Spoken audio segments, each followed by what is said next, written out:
Hi everyone, welcome to today's lesson. Today we're going to be looking at revision strategies and study techniques and study tips and things like that.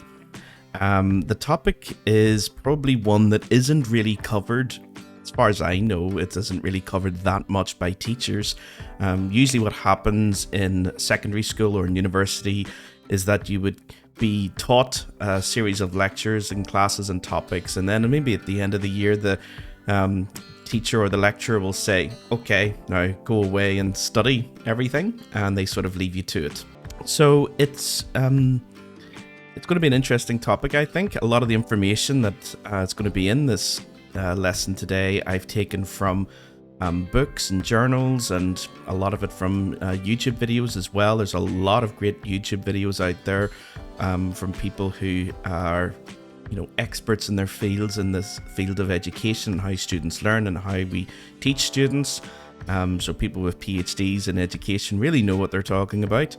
And also there's a whole bunch of videos from students themselves and how they attained maybe 10 A stars in secondary school, or 3 or 4 A stars at A level, or how they got a first in their university degree.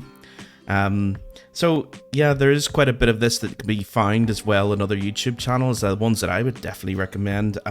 Ali Abdal's channel is fantastic, along with Thomas Frank's. Unjaded Jade as well was an excellent one by a student. And there's thousands of other students who've done it, as I said, but Unjaded Jade went into extreme detail with a lot of great videos, and she published a book. I actually have it here.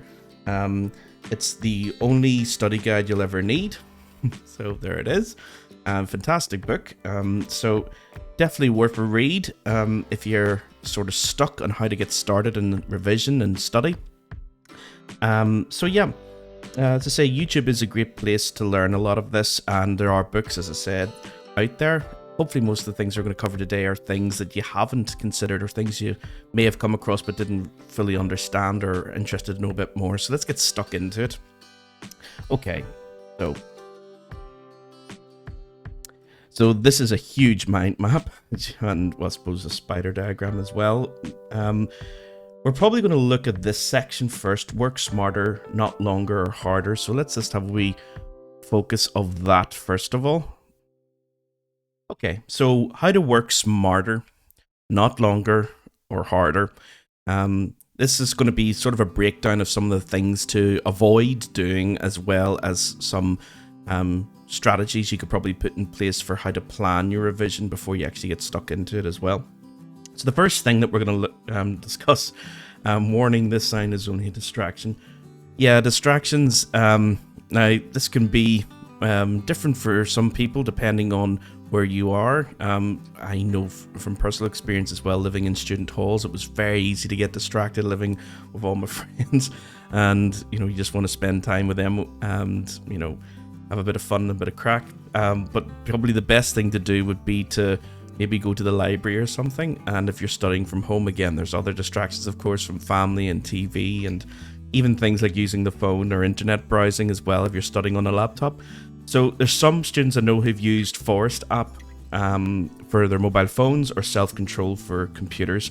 These apps, I suppose, just lock your device for a certain length of time that you decide, and sort of force you to focus on your study. So you won't get any texts or alerts or updates from Facebook or anything, or Instagram, or WhatsApp messages or anything like that. So it's maybe worth considering if you find that you're easily distracted. You still like to have your phone nearby, and maybe obviously if you're using your computer, but you mightn't want to get all the alerts and be easily sidetracked into just searching the web or anything at all. So yeah, be careful of distractions is the first thing. Overthinking it is not doing it. Always make a start. Yeah, this is a bit like writer's block, I suppose, is how do you actually get started into revision? And I suppose the best thing I can say to students, and my students, I'll say this to you guys as well, is just make a start. And it doesn't matter how bad it is, doesn't matter if it takes a while to get going. If you overthink it and you sort of procrastinate and think of different ways of approaching it without actually doing it, it's going to be twice as hard and take you twice as long. And I know from personal experience, I used to do this a lot of procrastinating of, I'd do anything rather than study, even tidy the room 3 or 4 times to make it really nice and neat before actually putting pen to paper or doing anything. So just make a start, brainstorm, blank piece of paper, have a topic in mind, and just, maybe list the things you find most difficult about the topic and then make a start from there. Or maybe make a list of resources you're going to need, where you're going to get your past papers from, what questions you might have for your teacher, just anything at all to get started.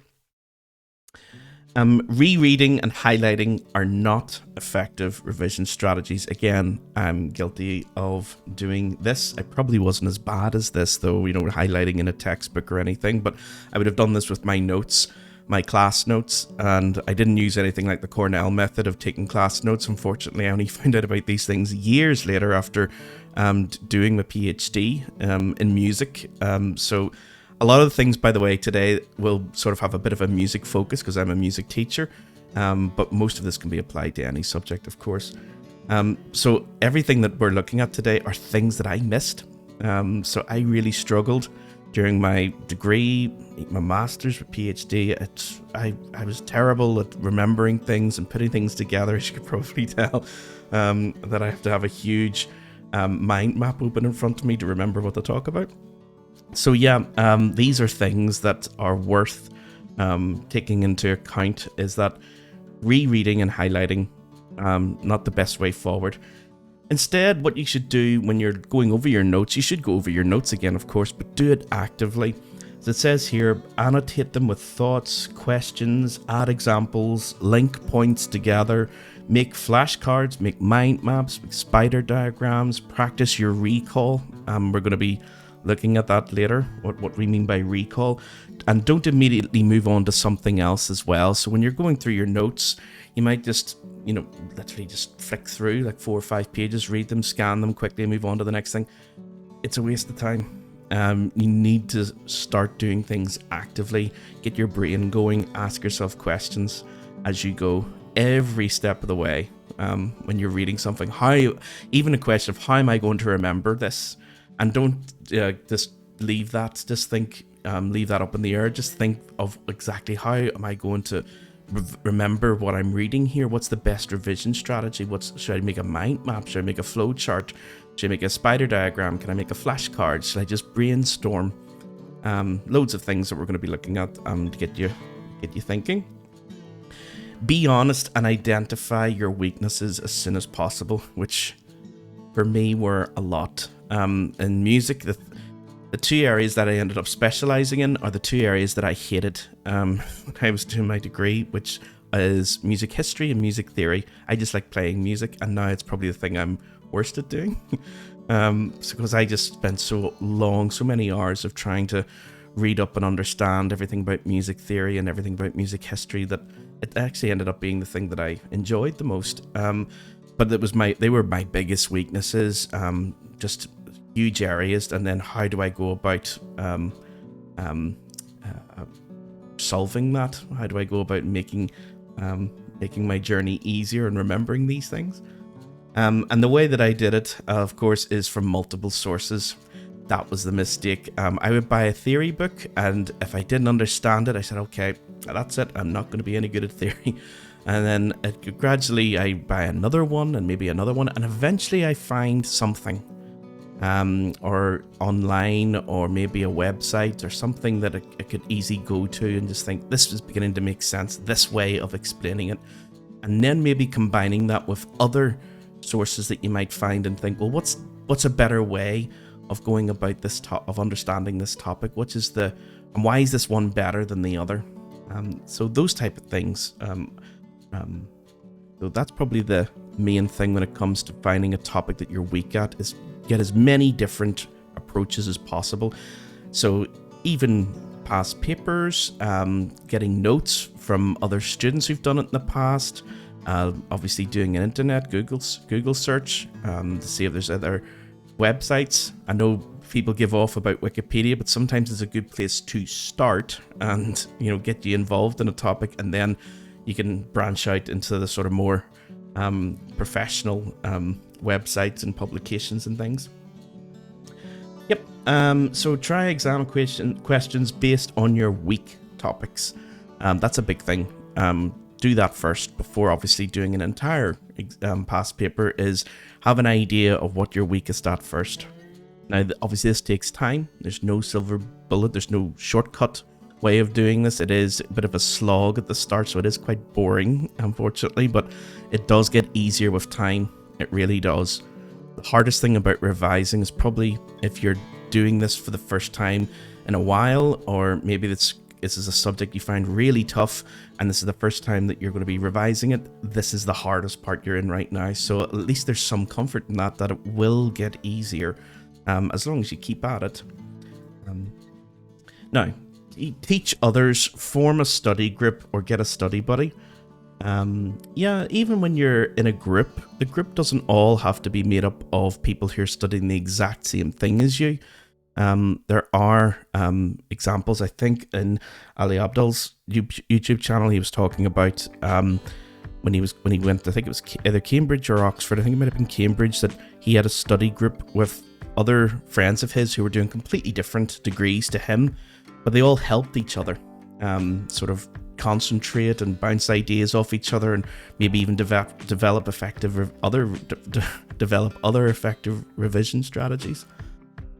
So yeah, forming a study group is good as long as you do actually study, or get a study buddy as well. There's two of you doing it together.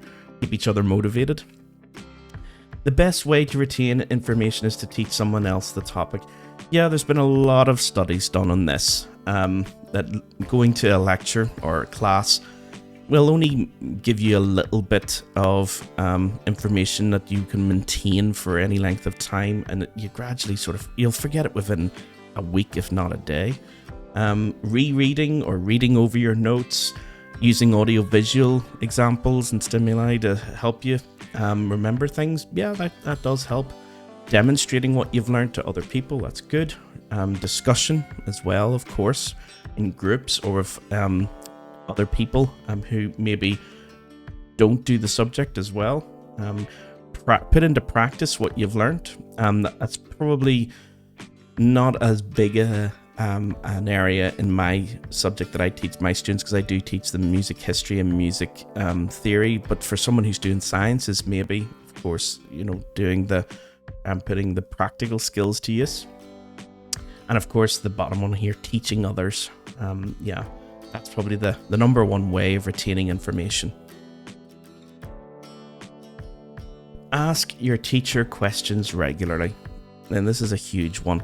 And yeah, it's something I always encourage my students to do. I do tend to ramble on, if you haven't noticed. But I do say to my students, at any point, if we're on a Zoom call, raise your hand or just butt in. Like, I don't see it as rude. Maybe some teachers might, but I don't view it as a big deal if a student interrupts me on a mid-flow. I would rather they do that rather than not, and then approach me at the end of the year saying, I don't understand this entire thing that you taught months ago. So yeah, when you revise something, you need to study something you once already understood. Okay, so you mightn't learn it right away, you mightn't remember it right away forever. Most people don't. Most people, when they're taught something, it doesn't sink in and stay with them for the rest of their lives. So the way that to get around this is to always say to yourself, do I understand fully what the teacher's just said? And if you don't, you must, at that point, ask the teacher for help, or ask them to explain it another way, or if all else fails, at least point you in the direction of where you can get more information, and hopefully that will help you understand the topic that you're finding tough. You need to understand it as you go. Not learn it, but understand it in the moment. Because you cannot teach yourself something you don't understand and study it at the same time. Now, that's important because so many students will put off asking a teacher. Maybe they don't want to appear silly or stupid in front of their classmates or in front of the teacher, which is really bad if that's the atmosphere that exists in the classroom. I'm always sort of quizzing my students in class and always asking them, is there anything there that you want me to go over again? Is there anything you don't understand? I find this particularly tough when I first learned it. What did you guys think? What is the thing that you find hardest about this? Just keep asking the student questions, but at the same time, they need to be honest and give you feedback. There's not much point in a student just saying, yep, got it. And deep down, they're just thinking, I haven't a clue what he's just said, and I'm going to leave it until a couple of months before the exam. And when I'm studying, then hopefully I'll look over it and get it then. It's too late. Your brain's going to be under enough stress at that point without adding more stress and trying to figure out something that really you should have got at the time. So ask your teacher questions regularly, not just even once for something you think you don't understand, because you may think you understand something until you come up with a couple of questions, and maybe the teacher might say something and you think, oh, that's a new piece of information, I didn't know about that. So it can lead on to other things. So always have a question and answer sort of mentality going into every class and every lecture. It could be tough in a lecture if it's a large classroom or a large lecture hall, so maybe leave it to your tutorial groups. But yeah, do speak to somebody if you're having difficulty right away. Use the Pythagorean method. Now here I've written, before you go to sleep, try to recall what you did that day in as much detail as possible. Visualize yourself going through each moment. What was the first topic you studied that day? What was the first thing you learned? And what was the first thing you didn't know? I think, I'm not 100% certain on this, but it may have been the other way around. It may have been that Pythagoras' students had to do it the next day, waking up. So trying to remember everything they did the day before. So maybe that can work as well, rather than leaving it to the end of the night when you're probably just trying to chill out and go to sleep. Maybe you don't want to be engaging your brain actively. You want to make sure you get your 8 hours of sleep. So it may keep you awake trying to do this. So if you find it easier in the morning to do this, of course, do it that way, but don't leave it. Do it pretty close to the time when you first came across a new topic that you're studying or you've been taught something. Try and always do like a Pythagorean method of learning, either that night or the next day or something. Yep, so that's another technique or another method you can use. Planning. I like lists, but I'm still pretty bad at doing this because my lists go on and on and on. A bit like me. So pre-plan, you know what you're going to study in advance, have an achievable goal. Yeah, that's something that I always overreach maybe and try to do too much in a study session, or maybe try to achieve too much for putting things together for my students, then for the next class, and think I'll try and teach them this, and this. No. Teach them this first, and then if you have time, then go on to other things. So pre-plan what you want to study in advance. Don't go to your study session just with this big stack of notes and just plod your way through. Make a list of topics at the start, or even better, if you're doing this throughout the year, this is a new topic, a new sheet, a new topic, a new sheet, a new topic, a new sheet of paper. And then when it comes to study time, then you have all the topics listed and you know which ones you've ticked off and find hardest, or which ones you put a wee note next to and think, I've got this, I understood this one. Yeah, so having an idea of what you want to do in advance. Make daily to-do lists ranked in order of priority will help in pre-planning your study time, obviously. An example, now the example that I have here, for you guys it may be different depending on how long you want to study, but in reality so many studies have been done about how people study, and it seems to be after about 45 minutes people begin to sort of switch off. So maybe going up to 60 minutes isn't the best, but I do know that there are going to be some A-level students or advanced secondary school students, and maybe a lot of university students who will do 2 hours of studying but break it up into blocks. That's fine. But this example here is just an idea that you can use. So having 5 study sessions throughout the week, so obviously 1 per day sort of a thing. Leave your weekends free. Which is easier said than done if you have a lot to do. So if you're doing something like GCSE music, or maybe junior cert if you're in Ireland, or whatever it happens to be, sort of the junior level in secondary school, or if you're doing something more advanced in secondary school or maybe in university, you may want to do twice as long. So 30 minutes for junior studies, and maybe an hour for more senior advanced students. So the first session, just summarize your notes. I'm going to look into how to do that effectively later on. The second session, make flashcards. Again, we're going to look at that right after this topic that we're looking at today. Third session is test yourself. We're looking at that as well.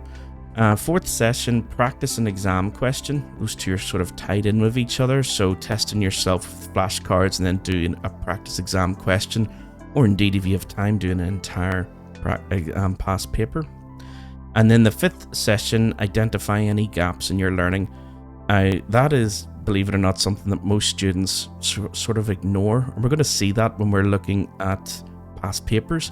A lot of students I know will do a past paper. It's handed back to them, marked by their teacher or their tutor or their lecturer, and then not do anything.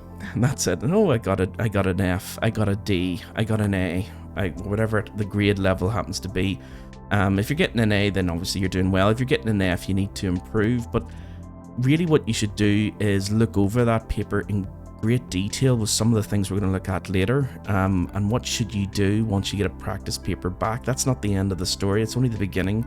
So view the practice exam questions and past papers as an opportunity to see where your gaps are and focus obviously mostly on them. How long should you spend until you have a break? Well, a good time management technique that's world famous is this Pomodoro method. This is the little thing here. I don't know if you guys can actually see it that well from this little screen, but this is the little Pomodoro tomato clock timer. It goes up to about 20. I think my one goes up to 35, 40. Oh my goodness. Okay. It goes up quite a lot. It goes up to a full hour, but really you should only use it up to about 25 minutes and then a 5-minute break, and then back to 25 minutes again, then a 5-minute break, that type of thing. So if you're doing that twice for the 60-minute study session, you should have a couple of breaks in there. At the very least, guys, at the very least, after 45 minutes, have a proper break, because there's a huge drop-off curve when you after 45 minutes of stuff that you're going to remember. And I suppose when I'm looking at the video I'm making now, I could imagine that some people are beginning to think, okay, we're reaching 25 minutes, it's almost time for a break. Yeah, because we're almost at the end. So, yeah, let's have a wee look. Don't be busy, be productive. Well, yes, of course.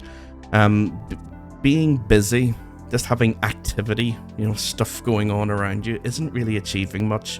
One of the things I suppose you could think of for this when it comes to study is, busily tidying your room, which can be important, I suppose, but it shouldn't take, it's not obviously study. And then organizing your notes, getting all your pens and highlighters together, and having everything sort of neatly laid out, and having your to-do lists all looking nice and neat, and getting the highlighters ready. Just get started. Blank piece of paper and a pencil and a rubber if you want to rub anything out. It's far more effective than having an entire shop full of pencils and rubbers and highlighters and a nice neat workplace and all that. Busy is not being productive. So what's a good way of being productive to make the most of your time? Revise groups of topics. For my students who are doing GCSE music and A-level music, all the orchestral set works, to revise them all at once, how do you do that? Well, I do have separate videos that go into that, maybe looking at one particular topic, like harmonic features, and looking to see how that's different in each set work, rather than just focusing on one thing, then on to the next thing, and then on to the next thing, because by the time you get through everything, the first thing that you've done, or the first thing that you did, was probably months ago, and you've forgotten all about it. So in GCSE and A-level music, you have about 12 set works, 12 pieces of music to study. And if you're only doing one of them a week, it's months before you get back to the first one again. So you're probably better doing like 3 or 4 of them simultaneously. So mix them up, one from each group. So like if you have, in the case again of GCSE music, I suppose, or A-level music, you might want to do one sacred vocal music and one secular vocal music and one orchestral vocal piece of music. So there's 3 pieces of music from 3 groups that you study, and you do all 3 of them together, compare the similarities, compare their differences, what harmonic features are present in each one, what melodic features are present in each one.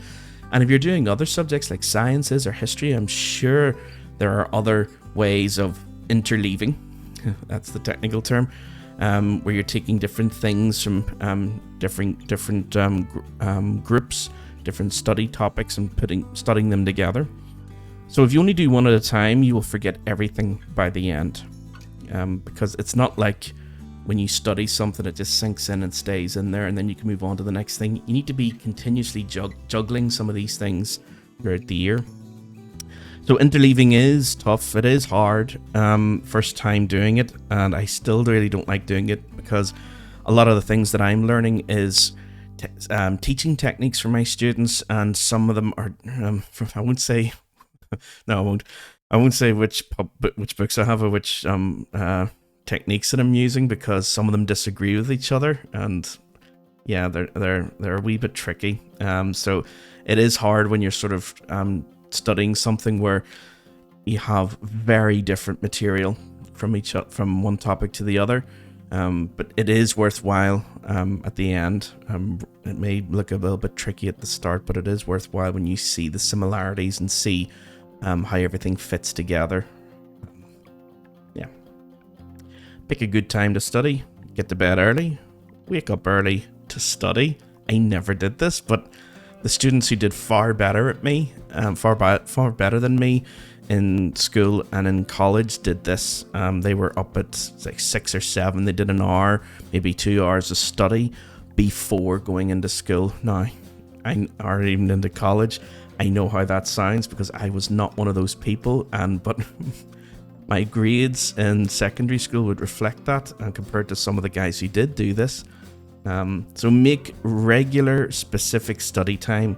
Get your brain ready. If you set aside a particular time of the day and maybe a particular day in the week for a particular subject, it gets your brain sort of used to that regular structure, that regular rhythm. So it is worth doing whatever time of the day suits you, to stick at that time of study. Definitely not 6 in the morning for me. Okay, so that's work smarter, not longer or harder. Some of the things in there I'm sure are pretty blindingly obvious. But there may be little things like the Pythagorean method or the Pomodoro method or interleaving you haven't come across. Or even the one up here, the Zeigarnik effect. People remember unfinished or interrupted tasks better than completed tasks. So I've got to look into a wee bit more detail about that, because that's pretty new to me as well. So we will look at that. Okay everyone, thanks very much for watching. There are plenty of other videos on my channel that deal with this subject and other topics you may be interested in. So if you want more, please like and subscribe. Leave any questions or suggestions you may have in the comments section below, and I'll do my best to get round to them. So do let me know if there are other things you would like me to cover, and I'll see you again next time.